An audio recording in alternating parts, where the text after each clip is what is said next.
Sa pag-ikot ko sa job fair kasama ang ating mga LGUs, dito ko nakilala si Ate Joanna. Joan Viola Bibat po, 37 po, single po. Ilan po ang inyong anak at ilan taon na po siya? Isa lang po at saka 12 years old na po siya. Nag-aral po siya dyan sa Bagong Pag-asa po. Mag-grade 6 na po siya ngayon, pasukan. Ito po, nagbabasahan po ako. Tapos tumutulong din po ako sa mga officer ng single mother at saka sa mga kababaihan po. Naglalabandera din po ako, nagbo-volunteer sa simbahan din po.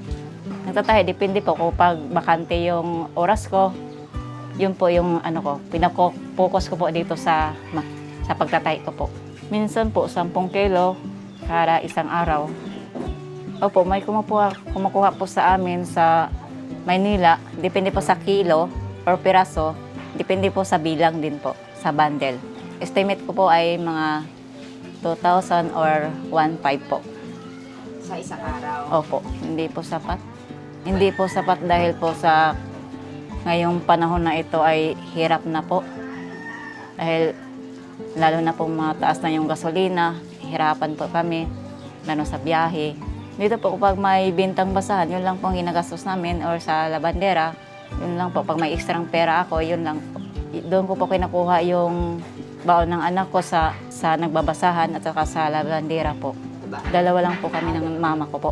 Ang hamon ko po ay sa solo parent po ay mahirap po yung kinakayod mo yung para sa anak mo, mag-isa po, yun lang po. Yung sa disaster po ay tumutulong po kami sa evacuation, lalo na sa Barangay San Juan. Nagbo-volunteer po kami para sa mga tao doon sa evacuation, lalo na kapag bagyo at saka baha. Ako po si Joy Siksik Dalag, Barangay Representative po para sa Barangay Council per Women and Local Council per Women. Kami po rin po yung naka-in-charge para sa mga kababaihan at sa solo parent. Under po ng social services ng barangay bilang head po. Nakilala ko po si Miss Joanne sa pamamagitan po ng pagbaba sa community during disaster din po. Meron din po silang mga programa sa HOA. Active din po siya.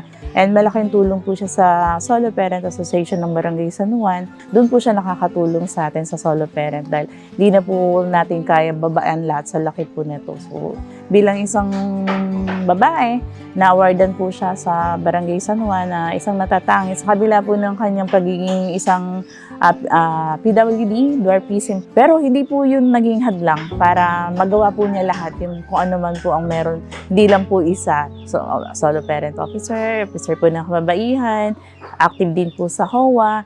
And yun, bilang isang magulang, may hanap buhay pa po. Hindi lang po isang hanap buhay niya, 3 po ang hanap buhay niya. So, salat po sa material na bagay, pero ang puso po niya napakayaman po sa pagtulong. Kaya po siya napili namin natatanging kababaihan ng Barangay San Juan. Yung natatanggap ko sa award na bigla ko na di ko naman akalain na ganyan, nagpapasalamat po ako sa kay Ma'am Shea at saka kay Cap Russell na nabigla po ako na tinatawag nila. Nagpapasalamat po ako sa kanila. Mensahe ko po sa mga solo parent na tulad ko na ganito, maintindihan po naman natin na ganito ang mga sitwasyon natin na solo parent, kumakayod alang-alang sa mga anak, saka alang-alang din sa pamilya. Laban lang po tayo kung ano man ang pagsubok sa ating buhay.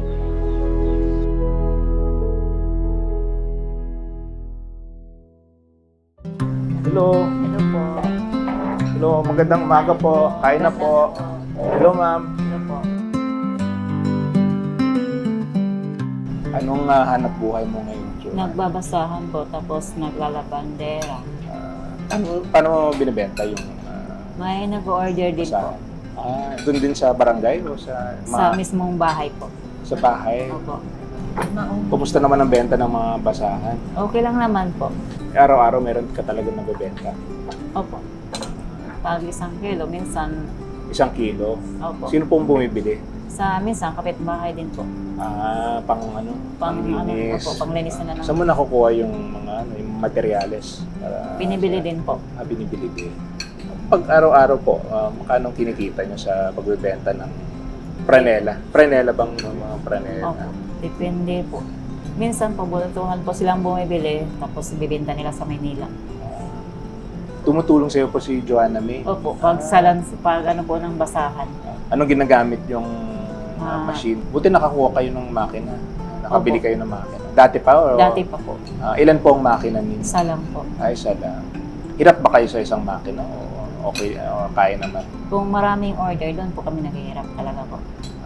Umihiram kayo ng ng makina Minsan lang. minsan. Pero naglalaba din kayo, ma'am, Opo, para kumita. naglalaba. Tapos tumutulong din po kayo sa disaster po. Pag disaster, tumutulong kayo. Opo. Nag-volunteer or? Nagbo-volunteer po. Nag-volunteer. Opo. Ang dami yung may trabaho ka, nag-volunteer pa kayo. Opo. Galing. Dalawa ng trabaho nyo, naglalaba, Opo. gumagawa pa kayo ng pranela. Opo. Tapos pag kailangan, tumutulong ka rin sa mga pag may disaster. Opo. Galing, saludo ako sa iyo, ma'am. Thank you Galing. po. Kaya kayo po, kung ano pinakakailangan nyo ngayon sa inyong konting negosyo? Makina kung sakali man. Taso, gunting, yan, oil, karayom, tsaka yung karete. Ayun ang kulang. Yeah. Kayo po nagturo kay Joanne kung paano Opo. gumawa ng Opo. basahan. Opo. Nagtatrabaho ako sa barangay, Opo. street sweeper. Opo. Ngayon, nahirap kami kay minsan na naabutan ng bagyo. Nag-5-6 ako sa busing namin. Sahod ko, nakaltas noon. Binili ko ng makina.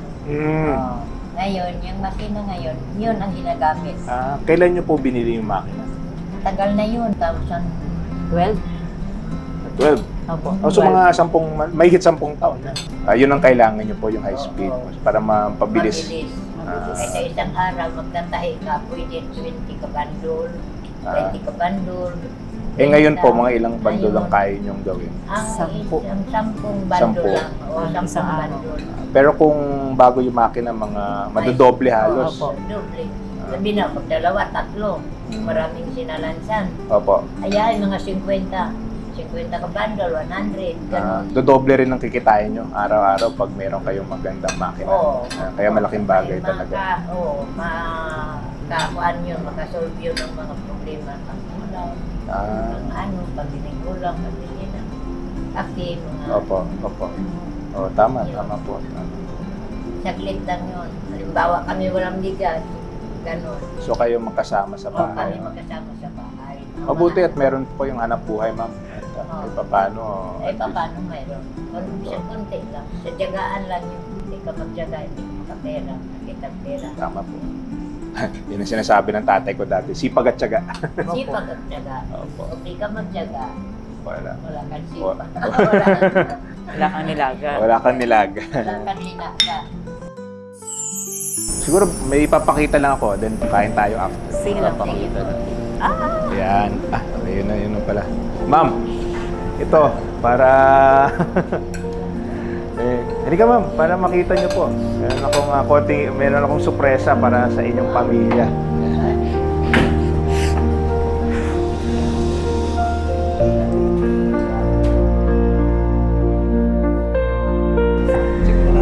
Nay, tingnan mo po. I-testing nyo na po kung okay ba ito sa inyo. Diyan po kayo aapak siguro.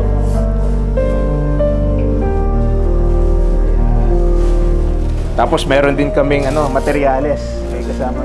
100 kilos po to. 100 kilos. Opo.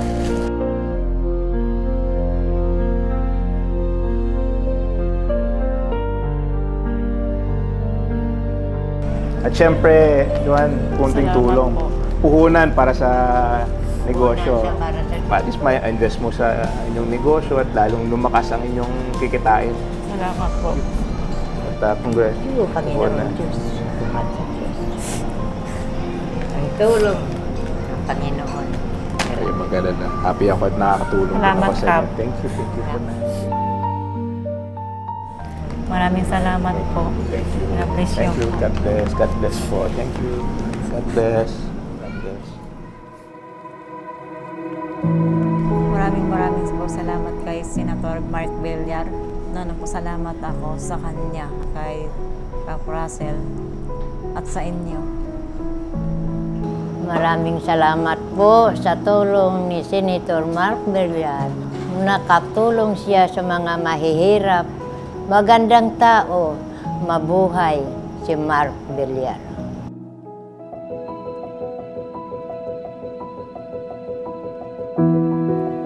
Si Ate Joanna ay isa lamang sa mga single mothers na araw-araw kumakayod para sa kanilang pamilya.